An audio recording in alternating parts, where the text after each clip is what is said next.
Hey gang, Poppy here. As you can see, I'm in the computer room. It's November 14th, 2024. Yesterday, my latest parcel from luxstones online arrived, about a month late. According to the computer, when I went to eBay to track, it was stuck in customs.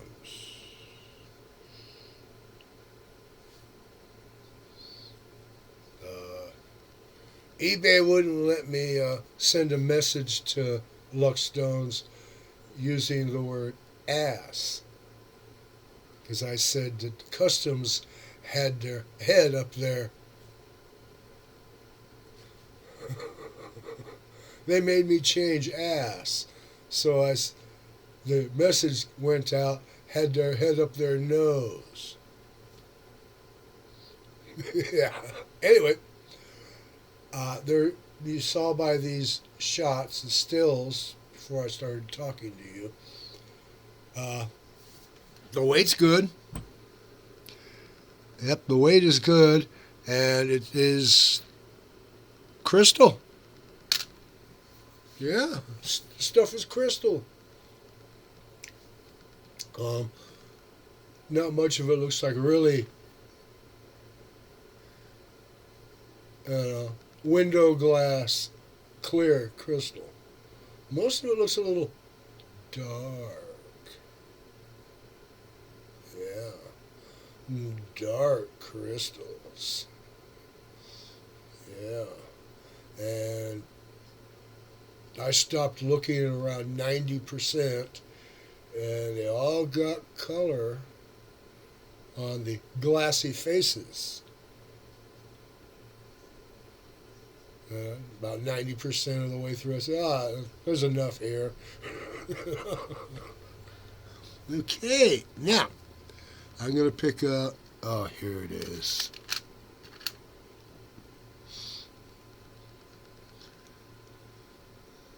There's the biggest piece. And it's a dark crystal. Dark. This ain't no window glass, but it's definitely crystal. It got greens. I see some reds. This will cut something nice. Now that I've talked about it, in the bag. Okay. Another piece of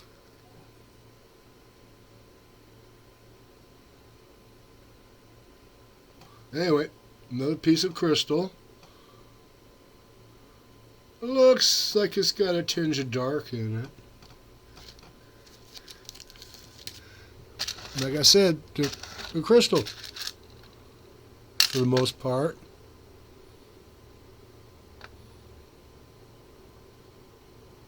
And I see color, all over the place.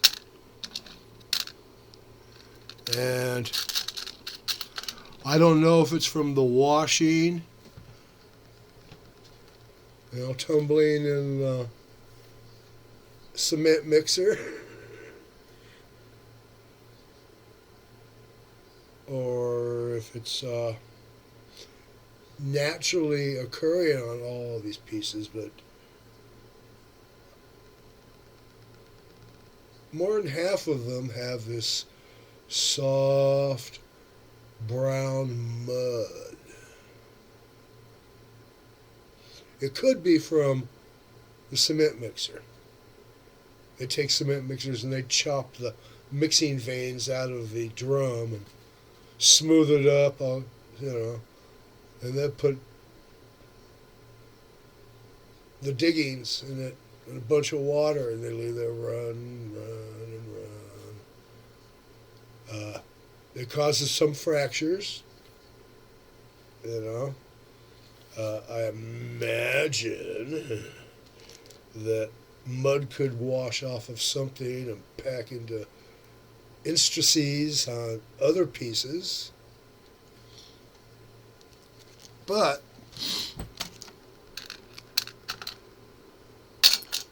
for the most part it's crystal. It's not very thick, and in many of the cases it's not too thin either, if you catch my drift. And color. Color and color and color and color. Yeah. So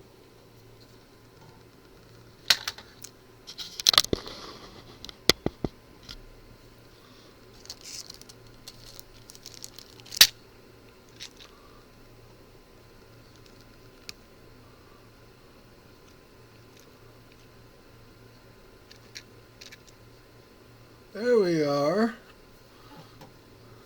That's when I got it, and it's from luxstones.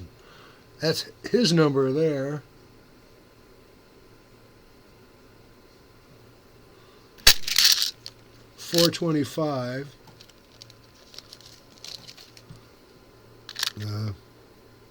Here's a piece of that mud that has some flakes of crystal in it.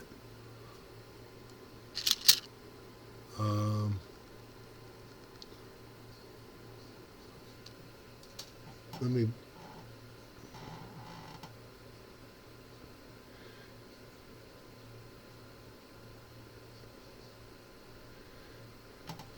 that's a piece of opal. I see color play in the surface. It is really dark, isn't it? There's another piece of that mud with flakes of color. My guess is the cement mixer. Look at that dark crystal.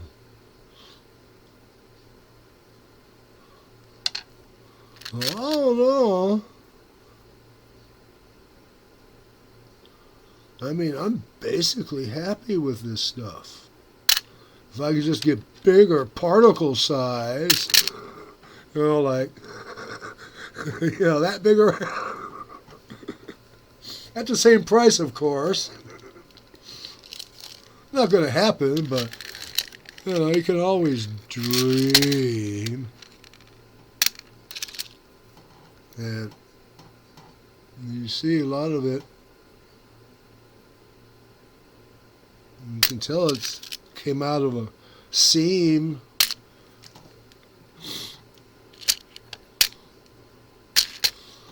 I'm not even going to try and guess what field it came out of.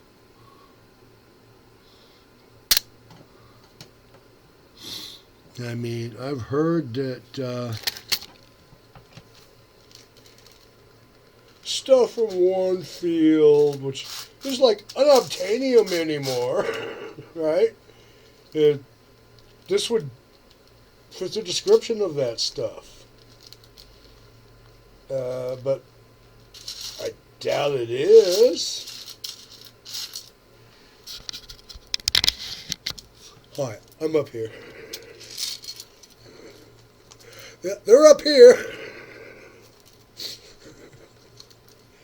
Put this stuff back in the bag.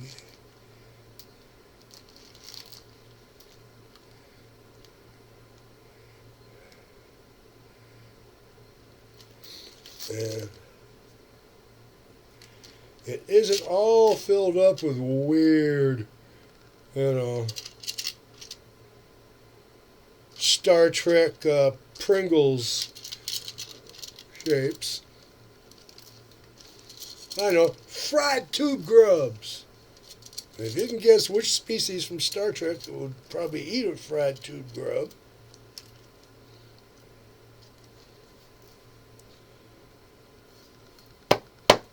then you're a Trekker.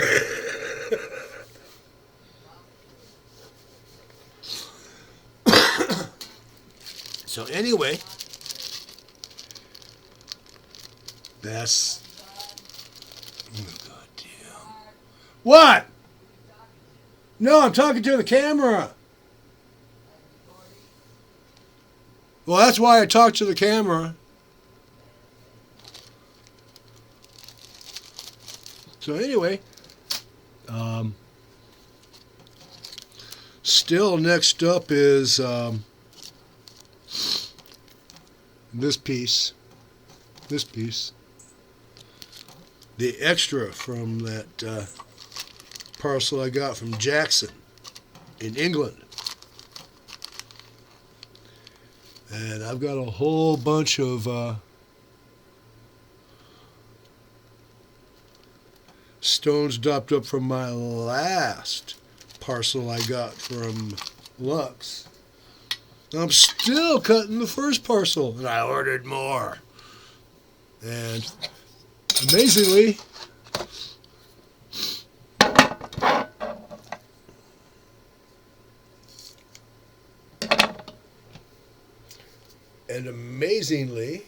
or maybe not amazingly, I don't know, but I like the second parcel from Lux better than I do the first. I mean, tiny bit bigger particle size and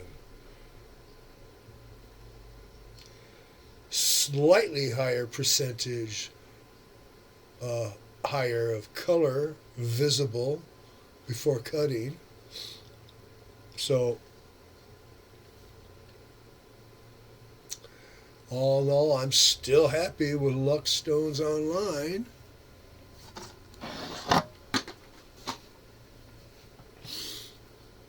A special note, in the parcel I got from Jackson,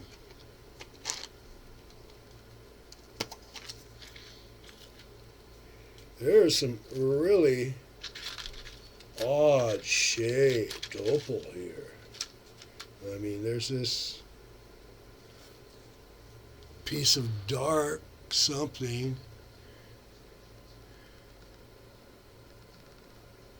It looks like it's sliced on this face.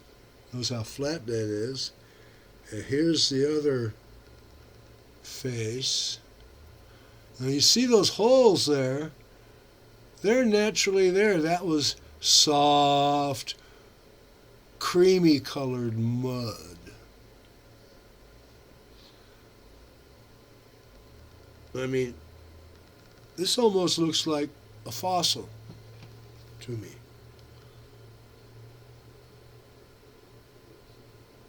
Maybe not. Hello?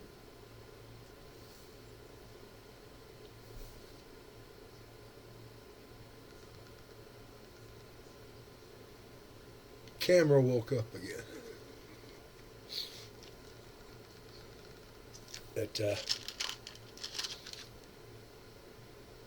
Here's a nice representative piece out of Jackson's material. You see that green in the face?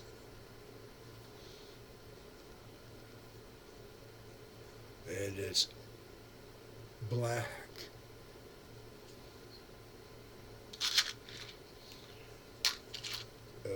Where is it? Where'd the toenail? Ah, here. No, that's not the toenail. There's a piece in here my wife called a toenail. Here it is. That.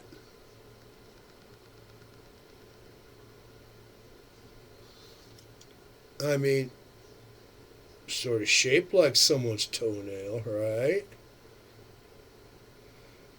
It's crystal with some green in it. I thought I saw a flash, a tiny little flash of red.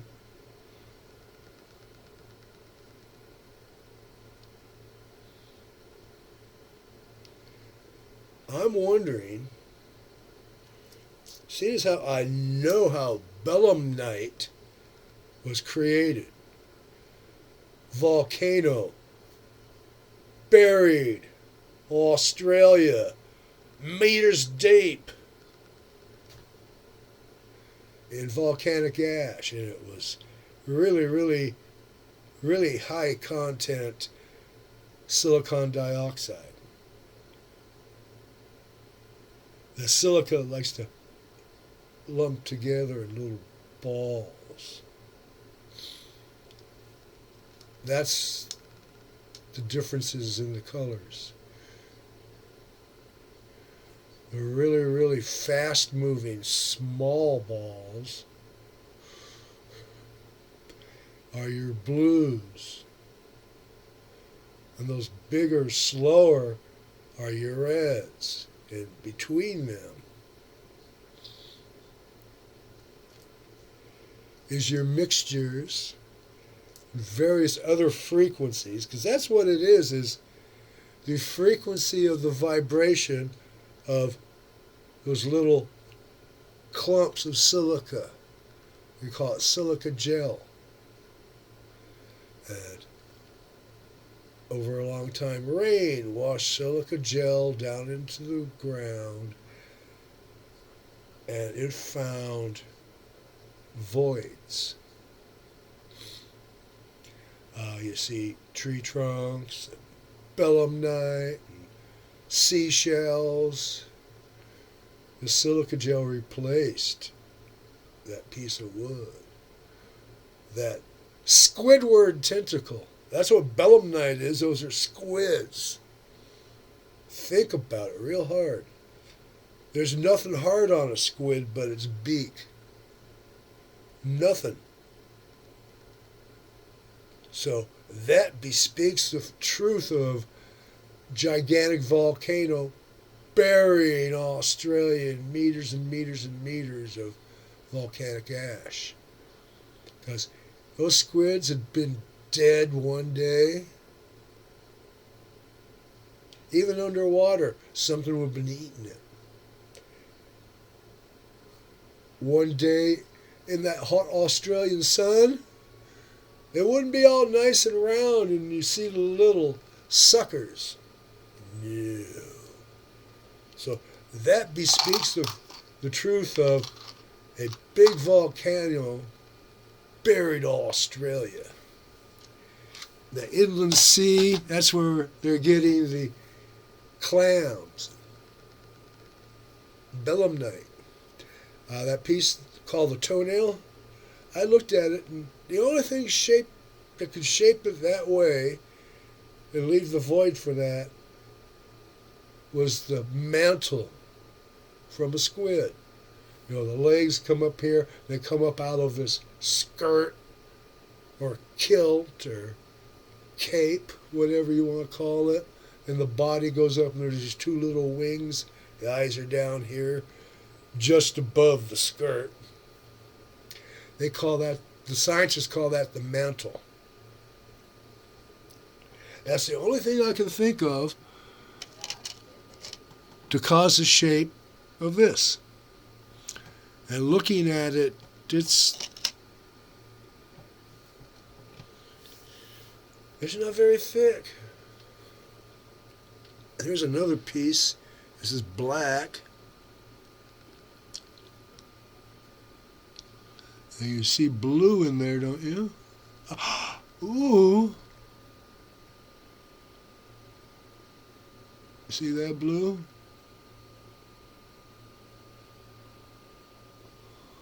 I mean, stuff from Jackson's full of black. And black and black and black. And here's another piece of black with some really nice color on it. And I've marked it.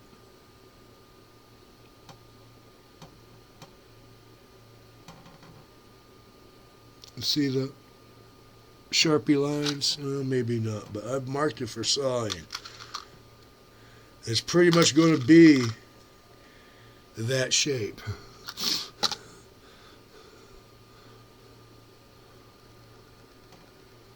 Pretty much going to be that shape because Poppy's philosophy, let me put these back in here. Where'd that baggie go? I'll find it later. Okay. What else out here? Now, anyway, my philosophy is simple. The opal tells me what shape it wants to be. It does that by putting the color where it puts it.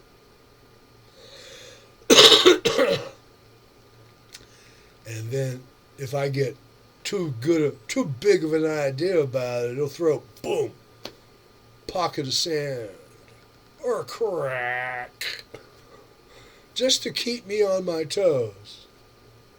Like I told you, the opal tells you what shape it wants to be. I mean, another cutter on YouTube, he don't like cutting no uncalibrated stones. I know why. It's because he orders settings from eBay.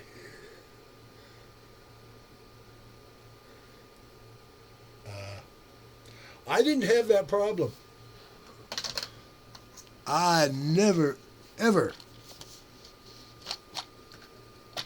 had to cut an opal to a calibrated size so it would fit in a setting that I had purchased.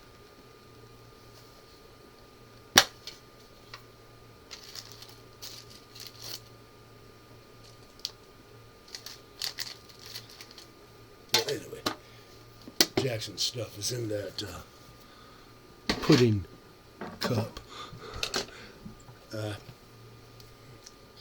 I never had to worry about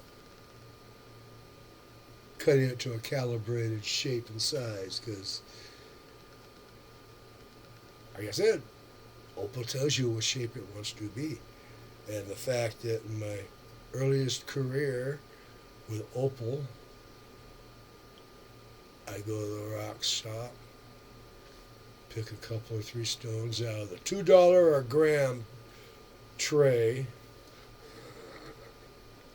It's all nice stuff if you pick right.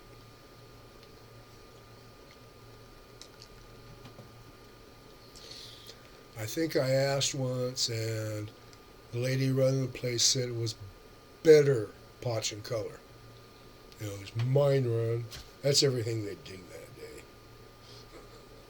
Or some weight of whatever they dug that day. And they just weigh it, boom. Yeah, there might be $1 million stone there. Yeah, I know, but it cost us $2 million to drag this shit away. Anyway, there's mine run, and you pick through, you know, and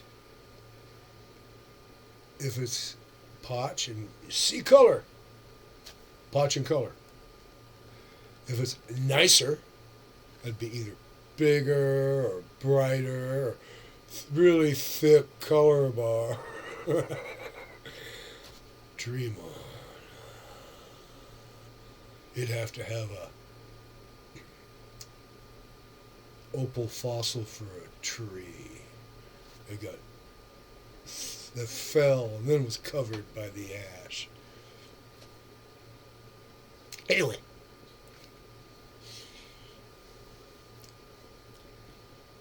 Where was I?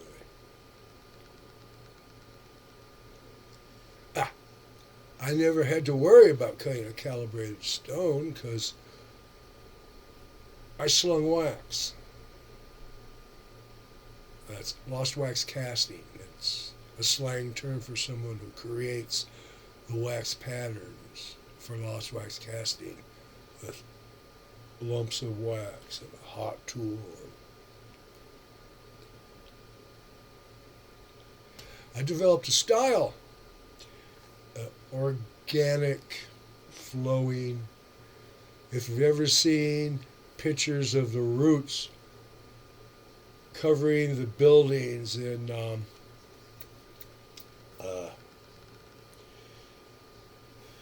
Cambodia, what's that big Angkor Wat? Angkor? Those big stone buildings, there were thousands of years ago they built them, and people moved out, and the trees have grown their roots over the. You see how they interweave and organic. It was sort of like that. It was popular.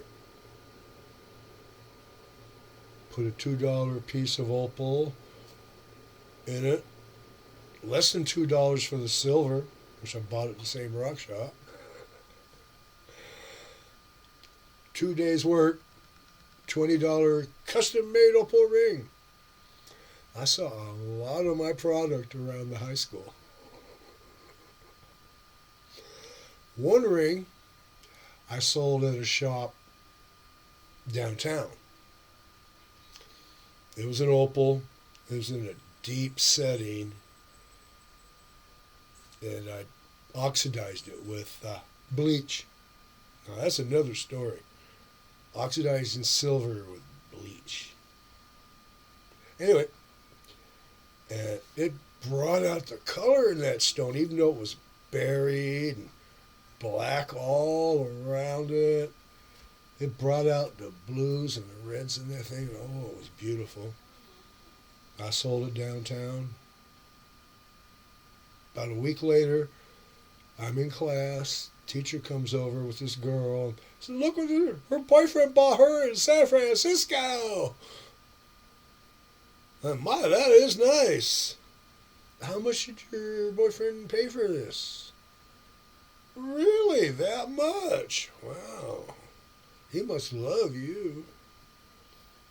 I wish he'd bought it for me for that much, because I sold it to Jesse Bernovich for 20.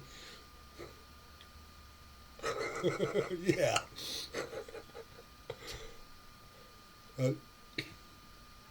So I never had to worry about cutting calibrated stones, and plus, taste for the Baroque,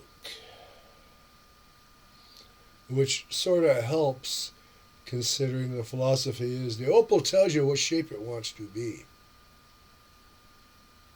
Yes, it does.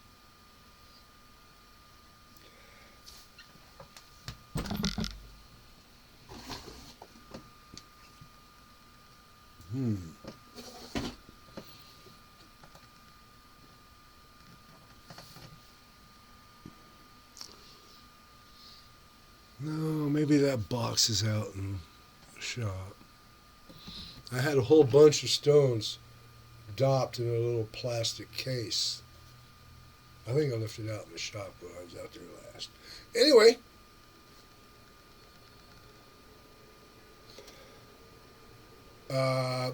the opal I got from Daniel Jackson in England. He sells on eBay. I like it. I like it a lot. It's like all black. Color on black. Color on both sides of black in the middle of dark. I'm going to have fun cutting it. Yes, I am. And I'll show you. Maybe not every stone, but the ones that really, really, really are significant. You're going to see. Good night from California.